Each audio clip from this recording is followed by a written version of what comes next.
Welcome to రాజనీతి.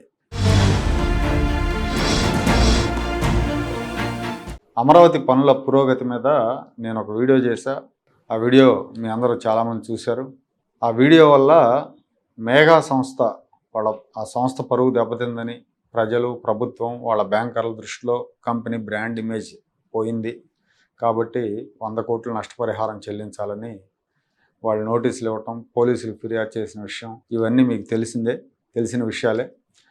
దీని మీద నేను వీడియో చేసిన తర్వాత తెలుగు ప్రజల నుంచి అపారమైన మద్దతు లభించింది. ఆ వీడియో రిలీజ్ అయిన తర్వాత ఆ వీడియోకి కామెంట్స్ రూపంలో, మెసేజ్ల ద్వారా, నాకు పర్సనల్గా వాట్సాప్ మెసేజ్ల ద్వారా, ఫోన్ కాల్స్ ద్వారా ఎంతోమంది ఫోన్ చేసి మద్దతు ఇచ్చారు. మీలాంటి జర్నలిస్ట్ మీద 100 కోట్లకు నోటీస్ ఇవ్వటం ఏంటి? రాజధాని పనుల సమాచారం ప్రజలకు తెలియజేయటం నేరమా? ఇందులో గోప్యత అవసరమా అని ప్రశ్నిస్తూ మీ వెనక మేము ఉంటాం, మీరు పోరాటం చేయండి అని కొన్ని వందల కాల్స్ వచ్చినాయి. అలాగే మేఘా సంస్థ రాష్ట్రంలో వివిధ ప్రాంతాల్లో చేస్తున్న పనుల మీద ఫిర్యాదులు కూడా ఇచ్చారు చాలామంది, ఎక్కడెక్కడ ఏం జరుగుతుందనే విషయాలు. మన 2 తెలుగు రాష్ట్రాల నుంచే కాకుండా అమెరికా నుంచి, ఆస్ట్రేలియా దేశాల నుంచి కూడా రాజనీతి అభిమానులు ఫోన్లు చేశారు. మీకు ఎలాంటి సపోర్ట్ కావాలన్నా మేము ఇస్తాం, మీరు నీతి వైపు నిలబడ్డారు, వెనకడుగు వేయొద్దు అని ధైర్యం చెప్పారు. ఎంతోమంది మహిళలు, సీనియర్ సిటిజన్లు ఫోన్లు చేసి 2029 లోపు రాజధాని పూర్తవుతుందో లేదో అన్న ఆవేదన వ్యక్తం చేశారు. మేము చూడగలమా రాజధానిని అని. సీనియర్ సిటిజన్స్ అయితే మేము పోయేలోపు రాజధాని సాకారం అవుతుందా, రాజధాని కళ అని వాళ్ళు చాలా బాధపడ్డారు. రాజనీతి నిజాలు బయట పెడుతూ ఇలాగే ముందుకెళ్లాలని అందరూ సూచించారు. వీళ్ళంతా నాకంటే, రాజనీతి కంటే ముందు ఆంధ్రప్రదేశ్ రాష్ట్రాభిమానులు. విభజన తర్వాత దగాపడ్డ రాష్ట్రం అగ్ర రాష్ట్రంగా అభివృద్ధి చెందాలి, మంచి రాజధాని నగరం సాకారం అవ్వాలని కోరుకుంటున్న వాళ్ళు వీళ్ళు. రాజనీతి లక్ష్యం, వాళ్ళ ఆశయం ఈ 2 ఒకటి కావటం వల్లే వాళ్ళు అభిమానిస్తున్నారు. రాష్ట్రం విషయంలో మీ అభిప్రాయాలు, నా సంకల్పం ఒకటే కాబట్టి మీ అందరి మద్దతు నాకు లభించిందని భావిస్తున్నాను. నేను ఒక సాధారణ ఫ్రీలాన్స్ జర్నలిస్ట్ని. నన్ను ఇంతమంది సపోర్ట్ చేస్తారని, ఇంత గాఢంగా అభిమానిస్తారని అసలు ఎప్పుడూ ఊహించలేదు.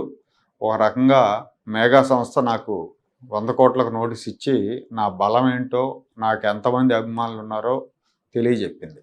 నా నెంబర్ తెలియకపోయినా తెలుసుకొని మరీ ఫోన్లు చేశారు. పార్టీలతో సంబంధం లేని వాళ్ళు, తెలుగుదేశం పార్టీ అభిమానులు, తెలుగుదేశం పార్టీ నాయకులు, సర్వీస్లో ఉన్న అధికారులు, రిటైర్ అయిన అధికారులు, సోషల్ మీడియా సైన్యాలు చాలామంది ఫోన్లు చేసి, పోస్టులు పెట్టి, పోస్టర్లు వేసి నాకు అండగా నిలబడతామని చెప్పారు.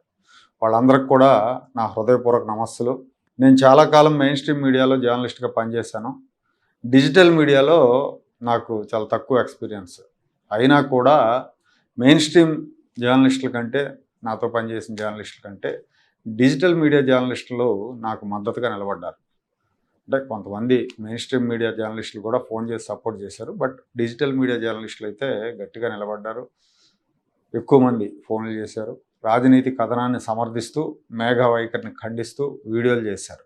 ప్రశ్న ఛానల్ రావణ్ గారు, విజిల్ సుభకర్ గారు, AP 175 M శ్రీనివాస్ గారు, టోన్ న్యూస్ గోపి గారు, శ్రీరామ్ గారు, రాజకీయ విశ్లేషకులు అప్సాన్ రాజేష్ గారు, ఐకాన్ న్యూస్ గడ్డం సతీష్ గారు, శ్రావణిస్ మీడియా శ్రావణి గారు, బర్డ్ ఛానల్లో పవన్ కృష్ణమూర్తి గారు, అలాగే ఆదర్శవాణి ఛానల్, ADBC ఛానల్ వాళ్ళు నాకు మద్దతుగా కథనాలు ప్రసారం చేశారు.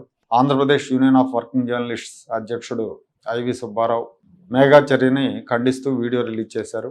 మీ అందరి స్పందన చూశాక నిజం వైపు ఉంటే కొండను ఢీకొట్టడం పెద్ద కష్టం కాదనిపించింది. మీ స్పందన, మీరిచ్చిన మద్దతు నన్ను ఎంతో భావోద్వేగానికి గురి చేసింది. రాజనీతి నిర్వహణలో ఇలాగే ముందుకు పోవాలన్న స్ఫూర్తిని కూడా ఇచ్చింది. మీ అందరి అభిమానానికి, ఆశీస్సులకు, ప్రోత్సాహానికి ధన్యవాదాలు తెలియజేసుకుంటున్నాను.